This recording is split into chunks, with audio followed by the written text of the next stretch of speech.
So what is a digital signature? It's a signature, which means that it's similar to your normal signing.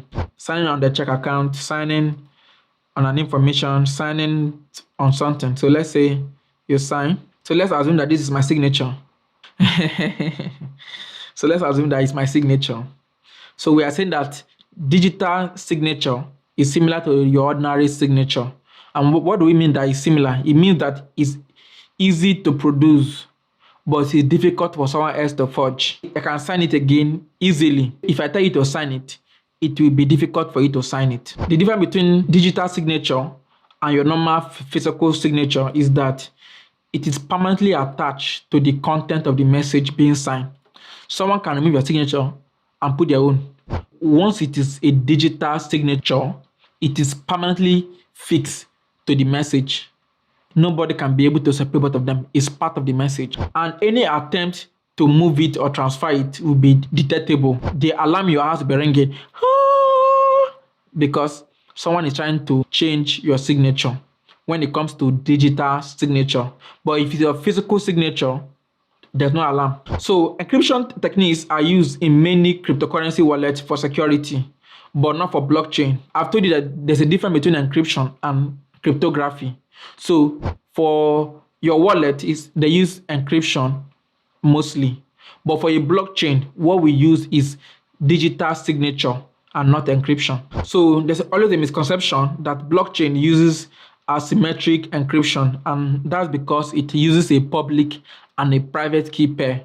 But by you taking this course, you know better than the average man that blockchain uses only digital signature. And for Bitcoin, it uses a signature that's called elliptic curve digital signature algorithm, ECSDA. So now let's just have a look at how Bitcoin signature actually work. How does this signing process actually work? So the main purpose is to ensure that funds can only be spent by the rightful owner. If you try to forge my signature to cash that check, the bank will find out.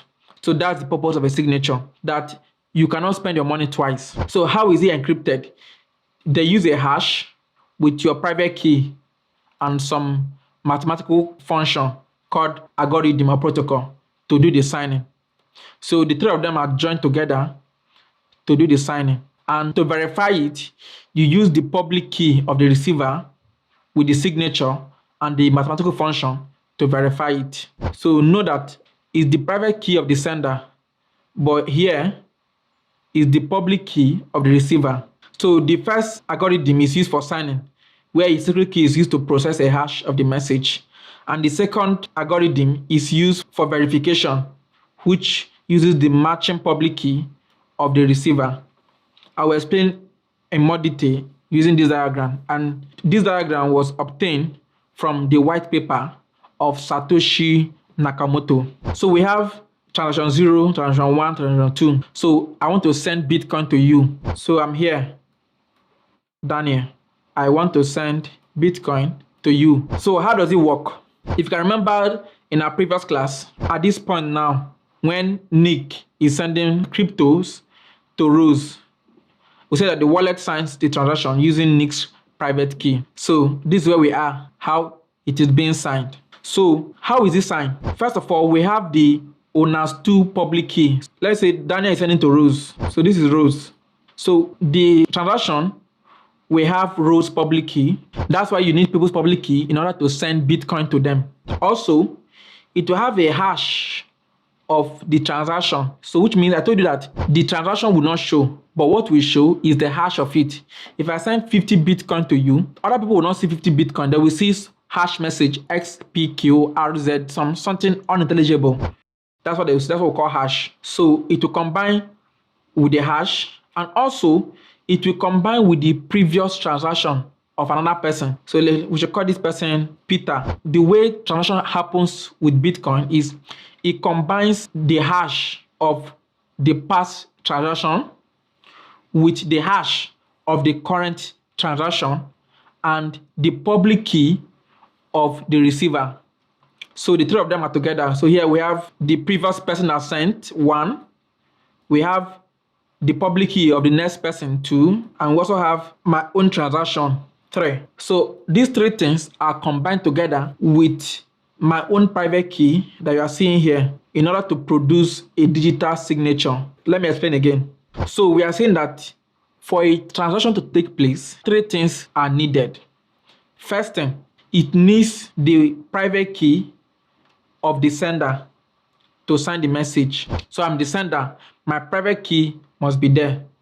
Without my private key, I cannot send any Bitcoin to somebody else. Also, it needs the information of the person that will receive it. Now that I have my own private key, it will need the public key of the receiver. So who am I sending it to? It will need the person's public key because that's the address I will type in order to send it to. So it's going from my own private key to go to another person's public key. So these two things are there.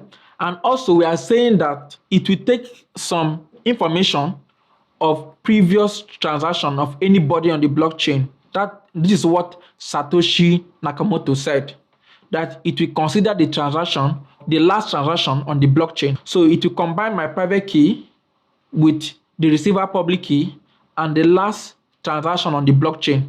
It will combine the three of them together to create this hash. So these three things are combined together to form a hash. This hash now that we go into the blockchain. All these ones are still on my phone, but it's from this hash now, the transaction will actually enter the blockchain.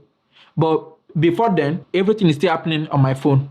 My private key is used for signing, and to verify this signature, you use my public key to verify it. So this process of combining these three items, this one,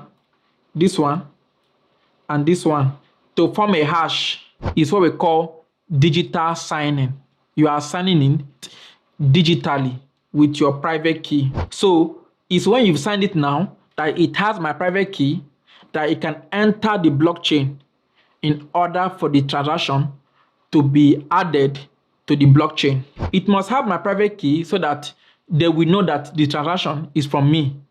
And it will have the receiver public key so that it will go only to the receiver. No other person can be able to decode the transaction or get the money I sent. Only the receiver can get it.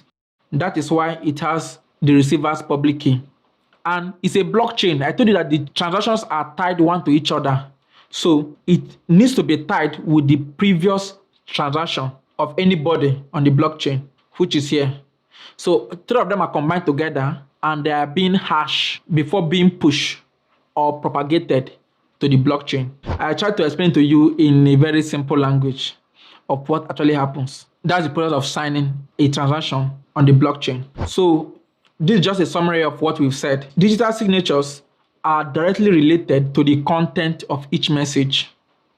They are permanently fixed, attached to the content of the message, unlike your physical signature. Each digitally signed message will have a different digital signature. If I send to Rose, it will have a signature. If I send to Peter, it will have a different signature. If I send to you, it will have a different signature. So for each time that I'm sending to different people, different new signatures are being created. Encrypted data can only be decrypted by using the private key, which is only possessed by the receiver. You should remember that I said that the transaction must have the receiver public key. So in order to decode the information, he will use his private key in order to decode the information. Other people don't have the private key, so they cannot be able to decode the information. So if there's a public key, in order for you to access the message, you need the private key. That's why they're telling you to always keep your private keys secret so that other people cannot be able to decode what is sent to you. What is the purpose of this digital signature? It helps to avoid man-in-the-middle attack, which means if anybody want to hack the system, they will not see the amount of money I'm sending to you, so they cannot change it. They can't change 100 Bitcoin to 20 Bitcoin. They cannot, because it does not have their private key. It only has my private key and your public key. So you are the only one that have access to the intelligible data. All they can see is hash, hash, hash, hash. And we said that hash is unintelligible. They cannot understand it. When the data is decrypted, the receiver can see the public key of the sender. Of course, when someone sends Bitcoin, you can see the public key of the person. And maybe you can call the person to confirm the name. All you can see is the public key and not even the name of the person. So that's why they say that Bitcoin or crypto transaction is anonymous. It does not usually have name, address, like what you could have achieved with a bank. So this diagram just explains how the digital signature also work. If this is A, this transaction we use a digital signature. You see it? Digital signature of B public key. So A is already attached to B, and B is attached to C, and C is attached to D. So all of them are linked together with digital signature to ensure that there's nobody that can come and defraud the system.